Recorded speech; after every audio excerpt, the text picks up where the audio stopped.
포르투에 대해 편견이 좀 있었다. 한국에서 방송으로 유명해져서 어린 여자애들이 사진 찍으러 오는 곳이겠거니 생각했다. 3일 밤을 보내고 나서 나도 그냥 어린 여자애가 되었다. 도착한 첫날 내가 받은 느낌은 어떤 순박함이었다. 큰 도시임에도 아직 느껴지는 어떤 순박함. 그래서 기분이 좋아졌었다. 유난히 공사 중인 건물들이 많이 보였는데 더 많이 발전하려고 하는 것 같았다. 좋은 건가? 예약한 호텔 카운터의 아주머니는 영어를 아예 모르시는 분이었다. 체크인하는 도중에 어느 노인 손님분의 핸드폰을 내게 건네며 와이파이 비번이 적혀있는 쪽을 가리켰다. 눈치껏 패스워드를 입력해드렸다. 무례한 뉘앙스가 아니라 뭔가 구수한 느낌이었다. 어르신들 와이파이를 연결해드려야 하는 건 어디나 마찬가지구나 싶었다. 저녁으로 쌀이 먹고 싶어서 구글맵에 라이스를 검색해봤다. 그중 한 곳을 갔는데 혼자 먹기 아주 좋은 가성비 맛집이었다. 세트 메뉴 같은 개념으로 빵, 스프, 메인 요리, 와인 한 주전자 다 해서 6.5유로였다. 10,000원이 안 됐다. 생선구이와 삶은 감자에 화이트 와인의 조합이 참 좋았다.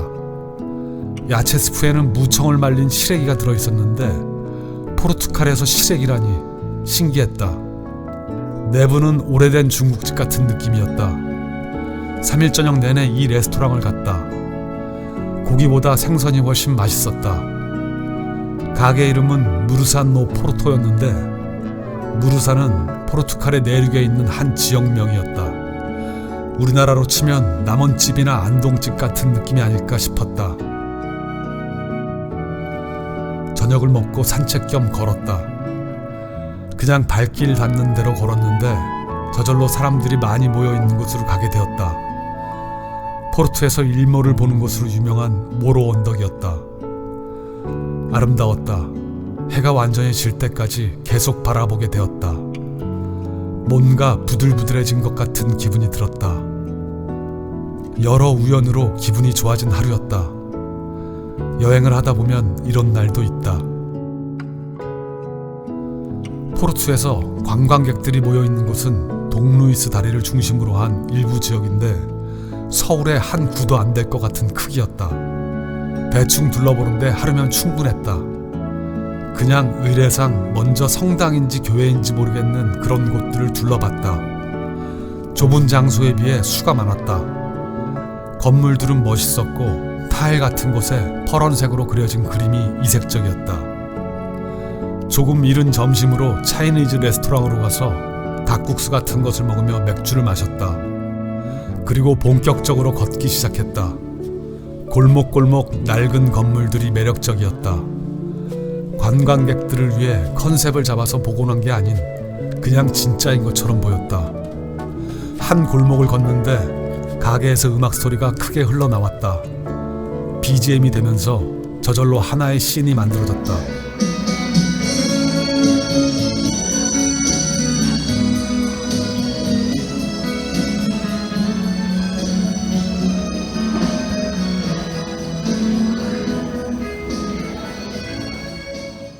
걷다가 한 공원에서 맥주를 마시며 쉬었다. 슈페르복이라는 포르투갈 맥주인데 불구스레한 게 아주 맛있었다. 골목에서 벗어나 강 주변을 걸었다. 너무 크지도 작지도 않은 강의 사이즈가 마음에 들었다. 술이 깨면서 목이 말라 다시 맥주를 마셨다. 강변에 한가롭게 앉아 있었다. 카페도 아닌 어떤 슈퍼 앞에 파라솔 같은 자리였다.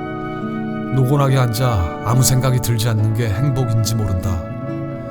다시 강변을 걸었다. 조금만 더 걸어가면 바다였다. 바다가 되기 직전의 강물이었다. 내일은 바다에 가봐야겠다고 생각했다. 저녁 식사를 하며 레드 와인을 곁들였다.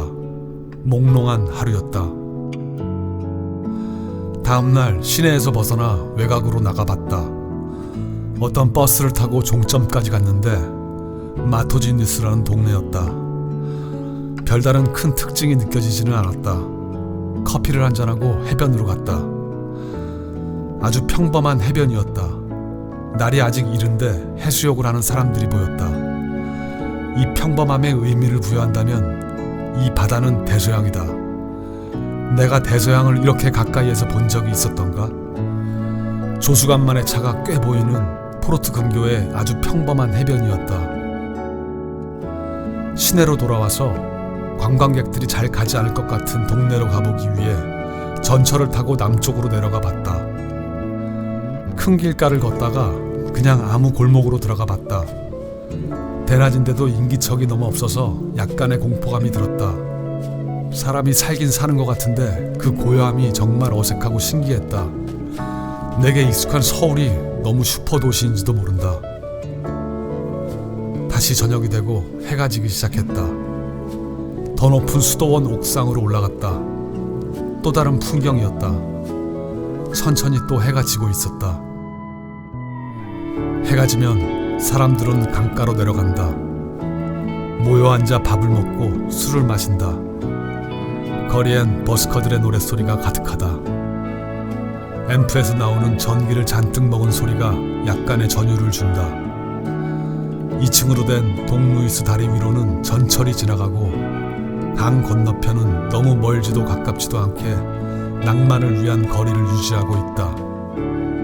밤늦게까지 돌아다녔다. 저절로 노래가 흥얼거려졌다. 노래하고 싶은 기분이라는 게 이런 거구나 싶었다. 언젠가는 배낭여행이 아닌 휴양으로 누군가와 함께 다시 오고 싶다는 기분이 들었다. 포르투에서의 마지막 밤이 지나가고 있었다. 이제 이 여행이 며칠 남지 않았다.